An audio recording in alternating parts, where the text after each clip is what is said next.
Jumper మే bumper గుమ్మడికాయ bajji super ఉంది. అమ్మ గుమ్మడికాయ బజ్జీలే ఎట్లా చేస్తావా?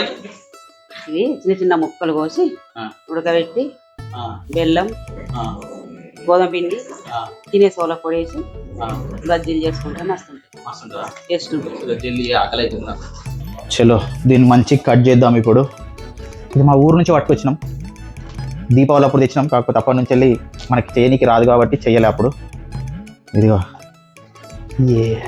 ఇంకో విషయం ఏంటంటే ఇందులో గింజలు తీసుకెళ్ళి మళ్ళీ మనము పొలం దగ్గర పెట్టుకుంటే, ఇంట్లో చేను దగ్గర అక్కడ పెట్టుకుంటే ఈ సీడ్స్ మళ్ళీ చెట్లు వస్తాయి. ఇట్లాంటి చెట్లు ఫుల్ వస్తాయి. హాఫ్ గుమ్మడికాయ ఇంత పెద్ద గంజు నిండిందా.